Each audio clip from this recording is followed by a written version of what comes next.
Hey everybody, and welcome back to Georgia Living. I'm Chris Evans. I'm Celine Evans. And we're glad to be with you today.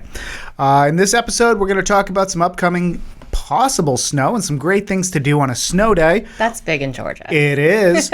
We've got some great, we've got some updates on local news and some things that are happening around town. And then we're going to talk a little bit about real estate and what we're seeing. We're also going to talk about the full service side. So we've got a great show planned for you today. Tune around. Tune around? Tune around. Yeah. Tune in and stick around. If you haven't already, please make sure that you subscribe. And if you're watching us on YouTube, click that bell. Leave us a review on your favorite podcast platform so that we can help spread the show in our local community. All right. So with that said, You're a little tongue-tied today. I am tongue-tied today. It is, it's always crazy having the kids all day and then coming back to work. It's 3-day weekend. 3-day. I wish we were a 3-day weekend. It felt like a horror movie. It did, because we did the Purge. We did the Purge. Our kids are fine. The alarms went off. The sirens were going. Everybody locked down, and we purged so much stuff from our house. It's actually a purge of items. Yeah. It's spring cleaning a little early. I wouldn't even call this spring cleaning. I would call this The Purge. The Purge. Like we tackled everything. What areas of the house have you not touched? Your garage. Which I've been working on. Yes, and the guest bathroom under the sink. That's the only area. Okay. That's it. So we've done, yesterday we did the attic. So what did we clean out, right? Yeah. So you even said that you had an idea that I was nesting, which Oh, it felt like it. I was just like, Jesus, are you pregnant again? No. I know you're not. No. But it was like, it felt like that. It's like going back 13, 14 years. Yeah. So, every decade and a half, you have life changes. And I feel like this life change is not that we're having children. It's that our children are becoming older children. They're becoming more independent. Well, they're not young children anymore, right? Exactly. All three of them had their shigo-san, and they're over the age of 7, which is, to me, older child. Our youngest is about to be 8. Yeah. So it felt like a good time to purge all the things that were necessary for younger children and all the precautions that we had for younger children, too. Like, those outlet plugs that you don't need anymore. There's really no reason you need to have that when you have a 14-year-old, right?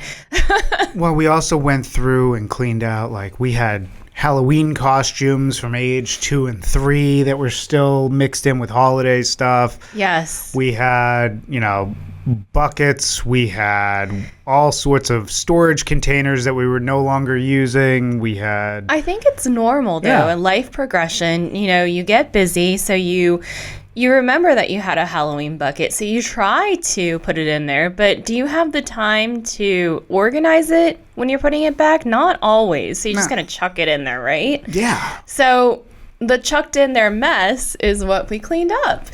And I don't know how many bags of trash came out. It was 6 this morning, and the garage is still full. The And trailer is overloaded. I think we can probably get, if we do one more truckload, then we can probably get the rest inside the truck with the full trailer. But it's a lot of stuff, because I went through the garage. We cleaned out lots of old tailgate games that have kind of seen their final demise. Our old ladder ball, our beer pongo, like all those things they're gone. They are. And, it's not that we didn't love them. It's that we used them and we're ready to move on from that. But I think that this is natural, right?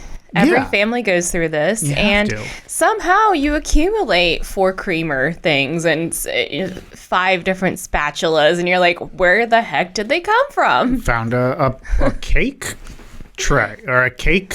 What is that thing called? A cake stand. Look, I can't remember the last time I made a cake from scratch.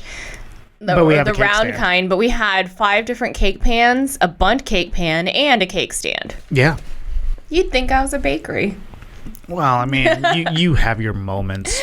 I do, but you know what? I'm not going to bake 5 cakes at one time, so there's really no reason to. Well, here's the great thing is that I think winter is a great time. It's a great season for a reset.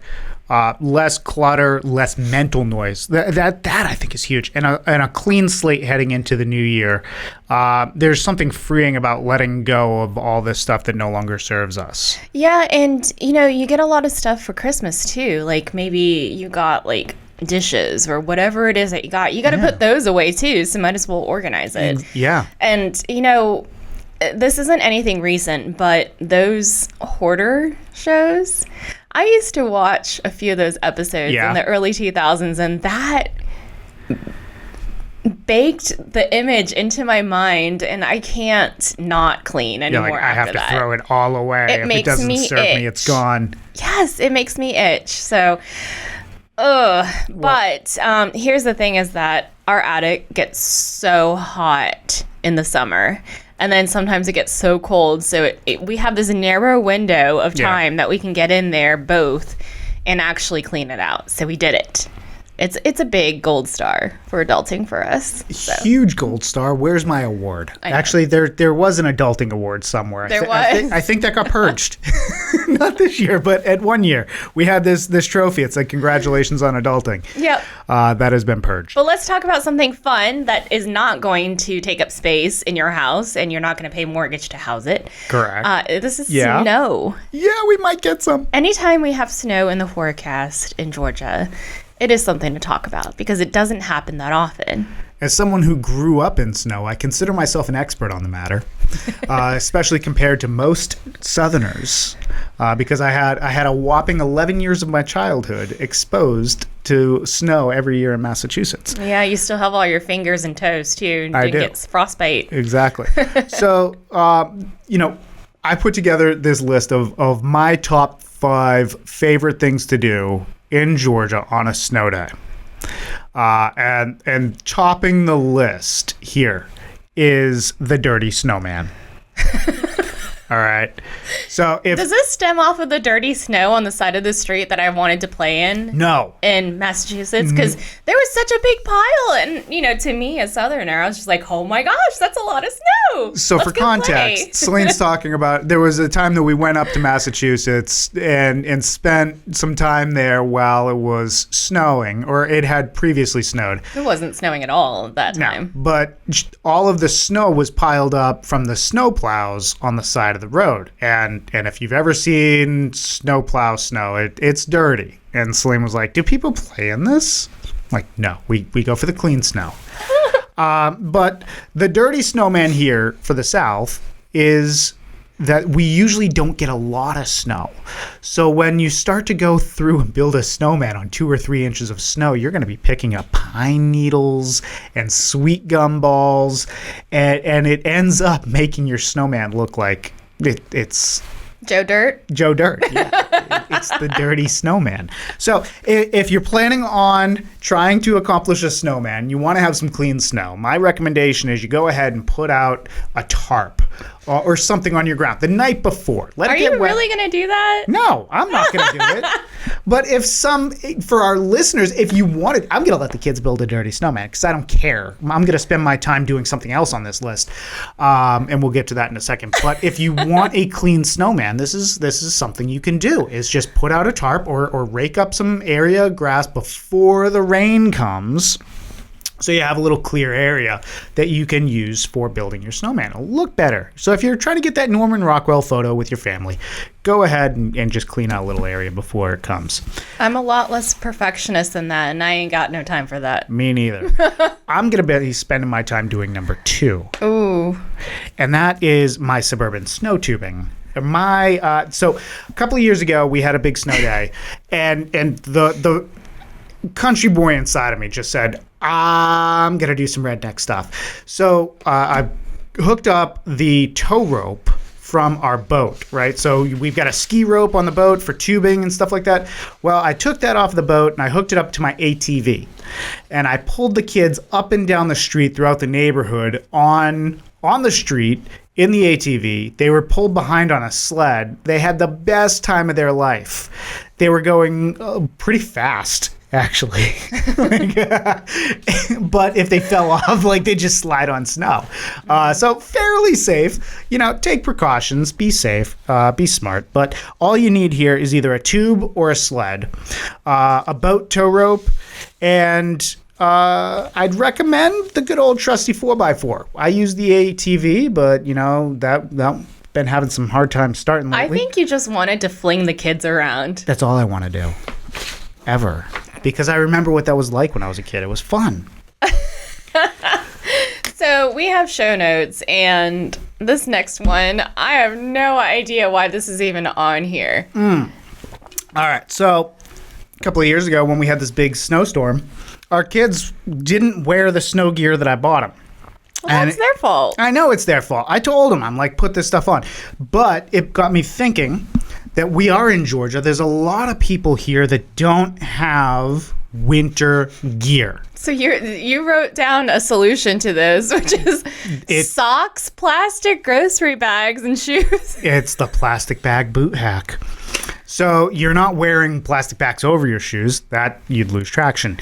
But if you're looking to extend that playtime for your kids, have them put some plastic bags, couple of thick layers of socks, and then that bag goes between either under one of the layers of socks or between the sock inside the shoe. So that'll keep the kids' feet dry, let them stay out a little bit longer, have some fun and play around. Because our kids, most of the time when they go out, they're decked out. But a lot of the neighborhood kids that they're playing with, were definitely not. So you're going to answer the phone call when DFAX calls, right?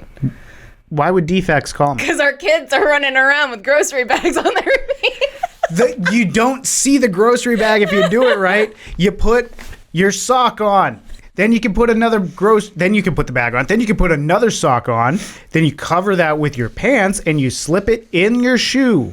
Now you have a waterproof layer between your feet and your shoe. Wouldn't your feet sweat?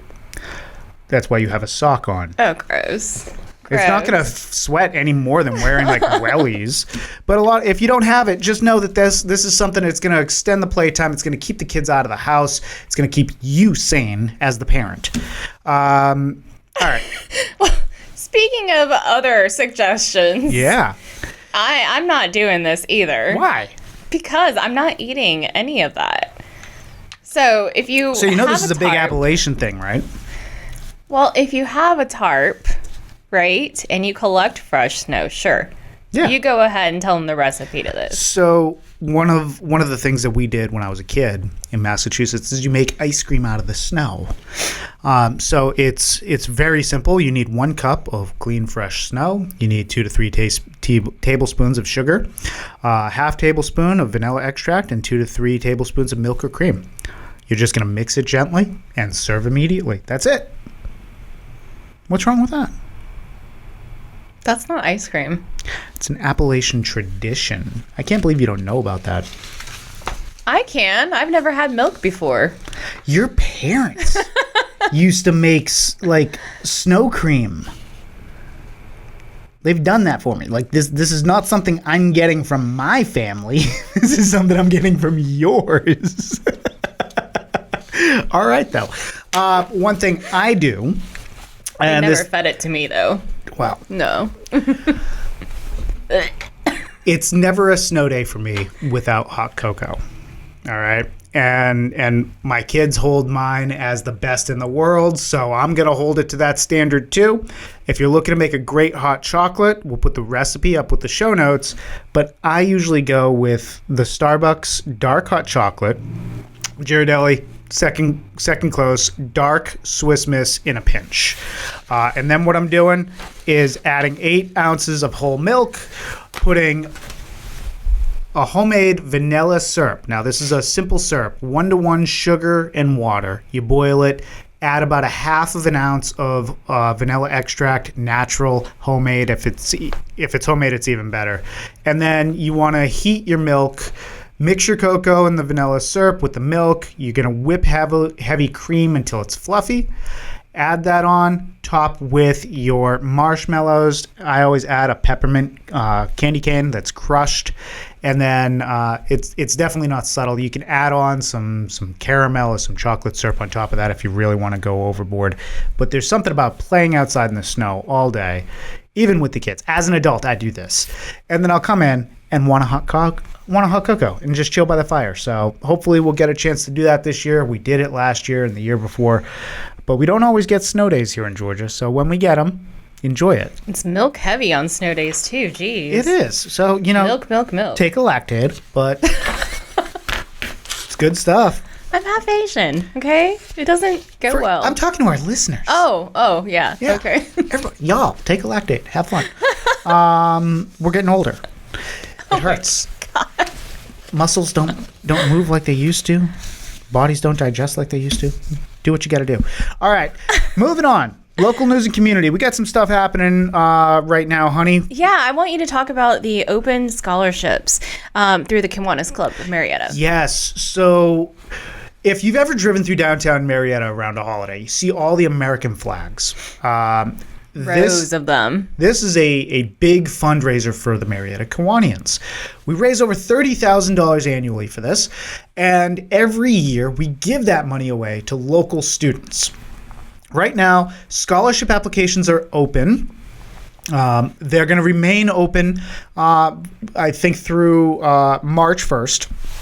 So if you're planning to have a scholarship application, go ahead and go to the website now. The website is mariettakiwanis.org/scholarships, and we'll have the link in the show notes. How do you spell Kiwanis? Kiwanis. And when you go there, the website breaks down the whole application process along with all the scholarships that are available. And these are not just college prep scholarships. We have several scholarships that are available for vocations. There are tons of different scholarships for community service and all sorts of stuff. Really? Yeah. There's I think 13 different scholarships that we gave away last year. The team that we have of volunteers, they are incredibly dedicated to the education of young children. This is the mission of Kiwanis, and Marietta does a great job with it. We're one of the largest Kiwanis organizations in the U.S. We are the largest in the state right now, so that's fantastic. Go Marietta. And the scholarship application, get it in. It's all on the website. We'll post it there. We have a great ceremony every year where all of our winning students come. We have a luncheon. We announce them all. It's a big celebration. So if you have a student who's approaching scholarship time, Marietta Kiwanis is a great opportunity. Have them apply. The competition is tight, though. We have a lot of students that apply for this. But applications are open. Nice. There's also, to change the subject completely in local news, we have HOA reform that is kind of gaining movement in the Senate. It's Senate Bill 406, and it's got a lot to it. There's increased accountability, stronger homeowner protections, and clearer enforcement standards to HOAs. And we're talking about abusive HOAs, the ones that are overzealous. There is an article that we have put out there. It's on selectrealty.com right now. It kind of goes through HB 406. Basically, we'll see how this progresses. It's still in bill stage. This hasn't become law. But reading through it, it looks like it's going to increase the amount that is owed to an HOA before an HOA can initiate foreclosure. There was a story in a local article where somebody had a balance of like $3 and something cents. The HOA was still able to foreclose on the property. It was insane. So we go through selectrealty.com, take a look at the article. But the HOA form is something that our industry needs. It's something that our state needs. Yeah, there's no reason you should lose a house over a $3 lien. No. It That's increased. a lifetime. Right now, the threshold is $2,000 before an HOA can foreclose. That moves to $4,000. And they make a requirement that says the past due has to be in past due dues, not fines levied by the HOA. So the HOA can't levy $1,000 in fines and say, hey, you're going to be foreclosed on. So that's good. What else? So last time the Senate tried to do some reform around HOAs, it was around the fee letters for closings. The property management industry and their lobbyists shut that down. Huh. So if you want some serious reform, here's what needs to happen. You need to contact your local legislator in the state of Georgia and tell them you want HOA reform, because otherwise there is a very large lobby in the state that is trying to keep HOAs having the most the most vague rules and regulations. It's not good for you as a homeowner. It allows any President Karen to come over and start levying fees on you. We all know HOA issues. We love Karens, by the way. Yeah. Our cul-de-sac has 2 Karens, and then there's another Karen on the street, and then another Karen down the other street. And we're all in like 1/8 of a mile. So, by the way, on that, it's no longer a Karen anymore. what is it? Is there a new generation? It was a Jessica. Oh no. Yeah, now it's Jessica's. That's a new thing. Yeah. So we're moving on. And God, it's not a Celine though, but I do like the name Jessica. there aren't enough of you, but there are plenty of Jessicas. It's the revolution of Jessicas and Ashleys. Oh. Yeah, millennials are running the PTA now. It's just what happens. Okay. All right. Other news: Acworth opens its first community theater. What kind? Is this like a stage kind? It's is an arts it and culture theater. So It is. They just opened this. It's on the MDJ. We'll post a link to it. But Okay. congratulations to Artwork or to Acworth. Artwork, Jesus.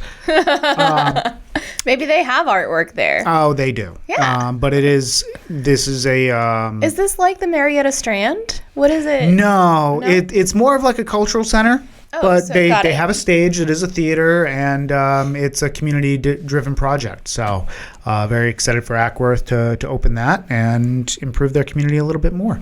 Okay. Well, I mean, we really don't have as much. I feel like we're going back to the basics, right? Because what it happens. started with these theaters, and then it went to the movies on the screen, and then it went to digital streaming, and now this opens up, right? Yeah. I mean, we really love going to the Strand. I think people are getting tired of the screens.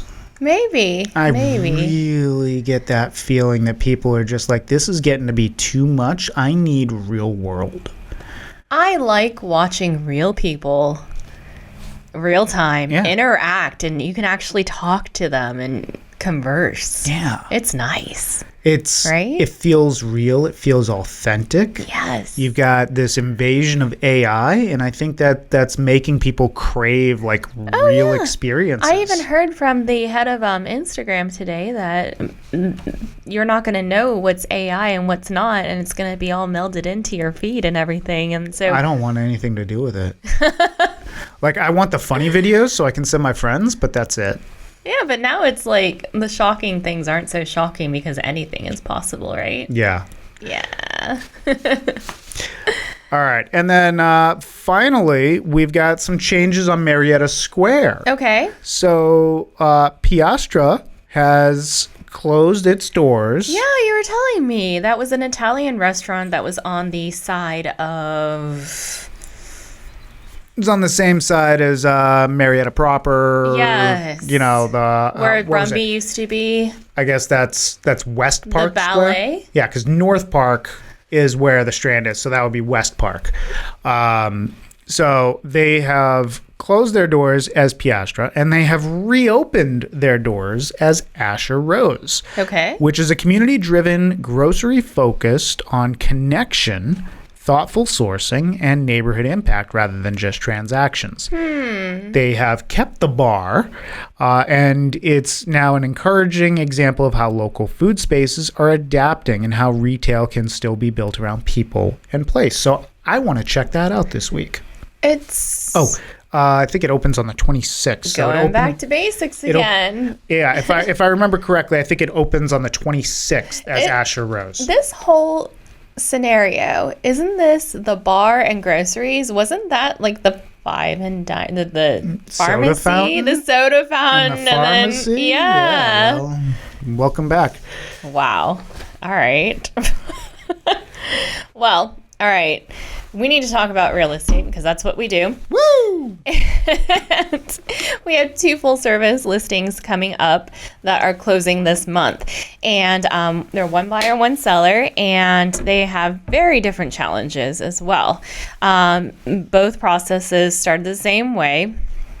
Now, I'm going to let you talk about it because you handle mainly a full service. I do. I do Simply List, and so it's more of a do-it-yourself model or a digital kind of, I'll walk you through till closing. But you do full service, and it's been picking up for you. Mm-hmm. And so we haven't closed yet, but you did have to start the process the same way both times. Yeah, so if you're curious about Simply List, go back a couple of episodes. We did an entire episode about it to kick off the year. Mm-hmm. So it talks about kind of how that works. But between Celine and I, our goal is to give consumers choice in how they approach their real estate transaction. So for some folks, when it comes to your knowledge and your ability, you want to save that money and you want to just pocket it and put it towards future investments. That's what Simply List is for. Now, for others, there's a lot of unknowns and a lot of uncertainty in real estate. And to have somebody in your corner, kind of by your side, step by step throughout every step of the process, that takes a lot more time and energy from an agent. So that is where we spend our full service side, kind of working with individuals one-on-one, working to get them, find out what their goals are, to present the challenges and the strategy to give them the pathway to their goals, to have them pick the best path to get to that goal, and then to help them implement it. That's what full service requires. So in full service, we're in both cases that we're working on right now, we had the process started the same way with establishing that clear budget, understanding the risk tolerance, understanding their experience coming into the transaction, so that we know where do we need to make sure that we're spending the time that we understand, that they understand the process. And then building that strategy. It's not just paperwork. It's how are we going to approach this? What's our step-by-step? How are we going to get the most out of this deal? How are we going to get a buyer to give us the most out of this deal? So all of that comes down to a lot of different steps. And for buyers, full service includes different things than it does for sellers. So for example, for buyers, we're going to determine a realistic purchase budget in today's lending environment. So we're going to find that sweet spot where the house is a blessing, not a burden in the budget. You may be pre-qualified up to $600,000, but you may only want to spend the mortgage equivalent of $450,000. And we're going to work with you to make sure that is in the budget and you know what you're getting. And then we're going to help you find the property that's going to get you the most for that money. We're going to evaluate trade-offs between price, terms, and long-term financial impact. We want to make sure that the house that you buy is likely to continue experiencing appreciation over the next few years. Is it in an area where development and growth is going to happen? Or is it in an area where development and growth is leaving and you're going to see less opportunity in the future? So we want to look into those. And then we're going to manage inspections, negotiations, and timelines without surprises. So, for a first-time home buyer that we're working with, it's sit down, talk about the next week's steps and everything that we're gonna experience, what we're gonna have to go through, the due diligence, how we're gonna negotiate on due diligence, how much has the seller already given us in concessions, and can we get more? Should we get more? Those are the questions that we ask both with the client and with their goals to figure out what that strategy is going to look like. For sellers, the work often begins months before listing. We're going to understand the needs and expectation of today's buyers, and we're going to explain that to the seller. Or even years now. We've got a listing that's coming in March that we started in October. Mm-hmm. And then we've been talking to a few people who've been thinking about selling for 2 years. So I would say months is probably an understatement. Yeah. Sometimes it's a few weeks. Hey, Chris, I'm looking to list my home. We've been getting it ready. I think we're going to be ready in a few weeks. Can we get you out? Absolutely. Sometimes it's, hey, Chris, we're going to be listing next spring. Can we get you out to look through the house? We want to know the things that we have to work on so that we're not going to have a hard time selling. Right? We've got one, it's getting scheduled for a new roof because we're going to be bringing it on the market in mid to late March. So that's something that we've been working on. Our full service listings include open houses, which are hosted directly by us. So in the real estate world, real estate agents and brokers oftentimes will hire less experienced real estate agents and brokers to sit an open house for an afternoon. That's not something that we do. We do have agents that work for us, and sometimes they will sit an open house if we have a request and we can't make it happen. But generally speaking, on our full service listings, I am the one sitting an open house. I have done 6 open houses in the last 2 months. And it takes a lot out of you. It's a lot of work to be there. But here's why I believe in doing it myself. And it's because I learn about the property when I meet with the clients. I learn the age of the systems. I learn why the seller bought the property, why they fell in love with it. And I'm going to try and use that in a sales capacity when I have an open house and people coming through to upsell the house and try and make it seem like it's something special.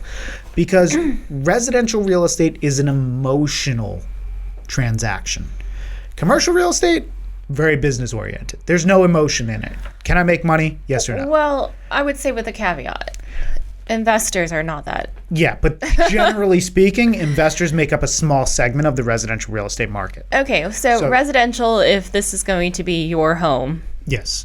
And even if there's an investor in the transaction, there's still emotion in the transaction because the homeowner who lived there and has those memories and who is not a business person or a savvy investor is approaching it from an emotional point of view. So we work to kind of bridge the gap between those emotions that are happening with the clients, the buyers or sellers, and the realization of the transaction. And that is probably one of the biggest things that we do as real estate agents is try and bring everybody together, get that meeting of the minds. That's how we're able to get people under contract.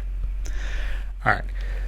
Some other things that we do, negotiation and market interpretation. This is something that you generally don't do on Simply List. You kind of lightly with help clients. Yeah, but it's really on your own. Full service, you get the ins and outs of everything that's closed that you can find as well as what's active because you're going to rely on that information, and active is your active competition. So when we're doing market interpretation on full service listings, we are not giving you our advice before we see the house. So we're going to come out and actually view the house and see the condition. We're going to do our research. Sometimes that involves going and touring some of the neighboring properties that are actively listed. And that way, when we sit down to go through the condition and get that price accurately, we're doing it from a position of direct evidence, both empirical and data driven from the MLS.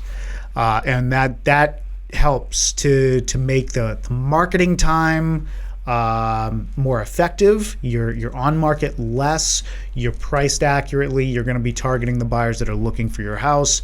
And when you put your property right in front of them, it's like, I don't know, I like to fish. It's like having that fly land and just float right over the fish, and they were hungry. It's a whole lot different than when you're fishing into rough waters and you don't have the right data or you can't see through the clear water. So the information that we get That's how we apply it. We try and create a clear picture that everybody can see.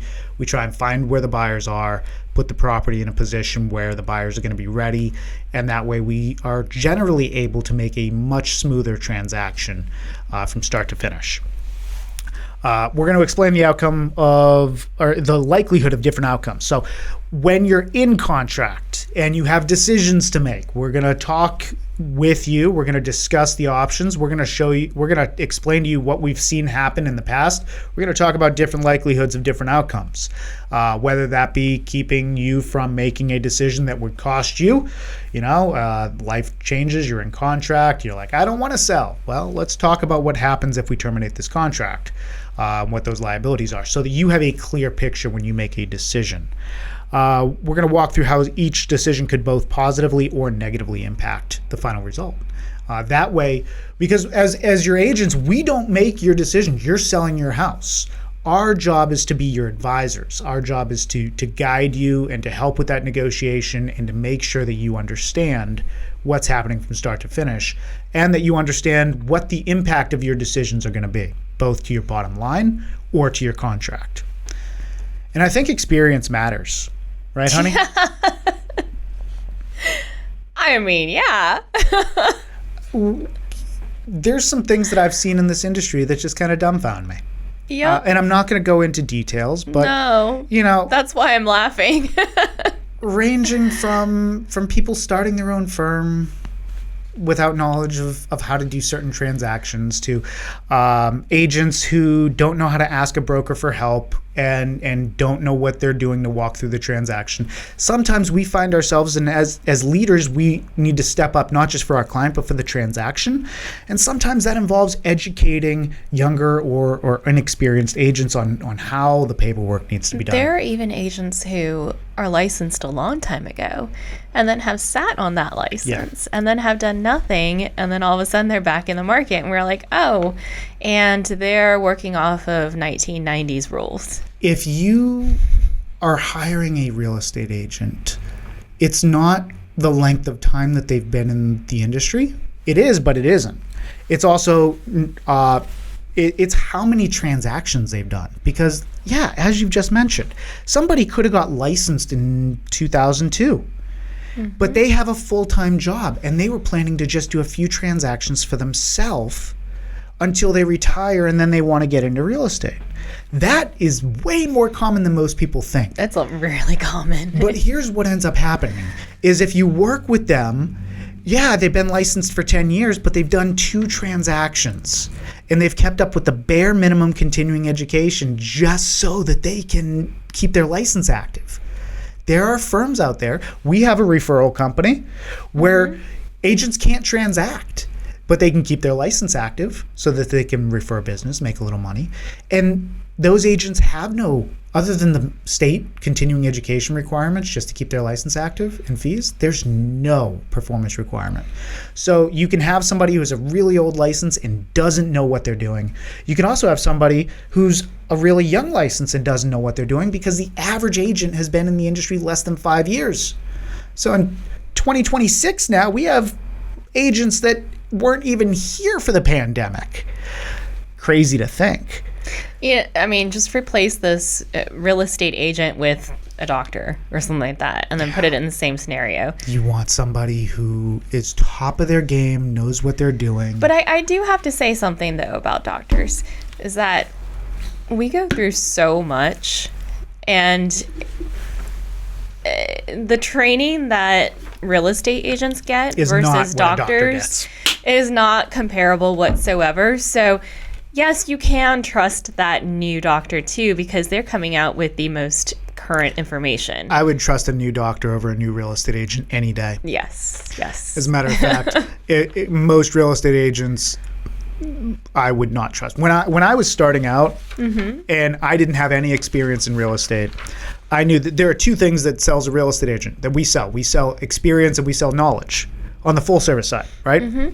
You, the consumer, are looking to choose an agent, and you want somebody who knows what they're doing and has the experience to back up what they're doing.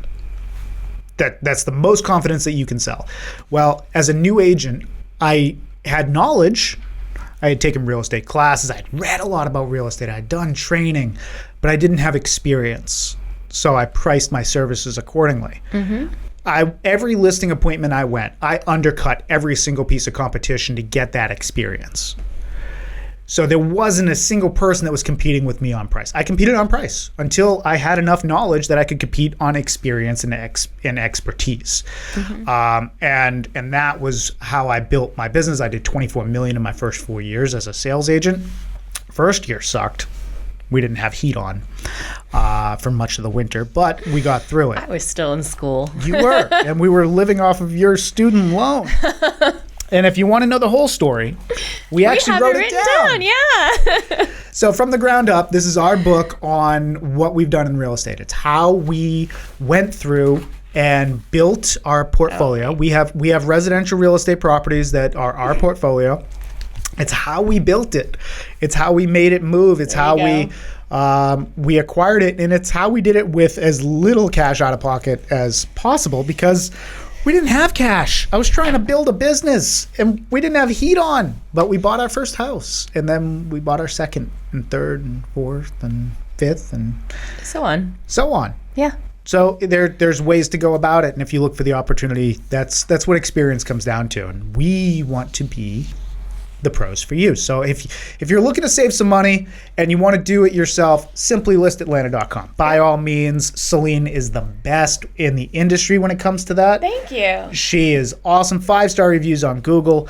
And if it comes down to full service real estate and you want somebody in your corner, I've got over $1 billion in real estate that I've brokered and transacted on and saved countless deals. By the way, I have never lost an earnest money dispute.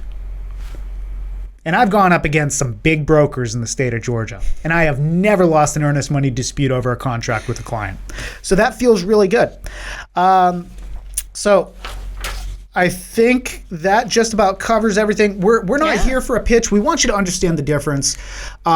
We serve Marietta, Woodstock, really any of the metro Atlanta counties. So Cobb, Gwinnett, Cherokee, Fulton, Douglas, Paulding, Clayton counties, any of those. All of metro. On full service, I basically serve I-20 North. So if you're on the north side of Atlanta and I can get to you within an hour, that is my territory. So, and I serve all of Georgia. Yeah, from basically Lawrenceville, Buford, Cumming, Forsyth County, basically, all of North Fulton, Roswell, Alpharetta, Johns Creek, Woodstock, Canton, Ball Ground, probably about as far north as Jasper. We've done some deals in Ellijay. I've done deals in Clayton, Georgia, which is on it's on the Georgia North Carolina line. So if you're in the state of Georgia and you want to sell and you want to work with a full service professional who knows what they're doing, by all means, give me a call. I'd love to be in that conversation to see if working together makes sense. And on the other hand, I do all the way from Blairsville, North Georgia, to Savannah at the same time. So Simply List covers the entirety of the state. I am limited by how far I want to drive. So, all right. Again, if you haven't already, please make sure that you're subscribing. Leave us a review on your favorite podcast platform. What is up with me today? I don't know. But leave us a review so we can help spread the news and share the show with our community.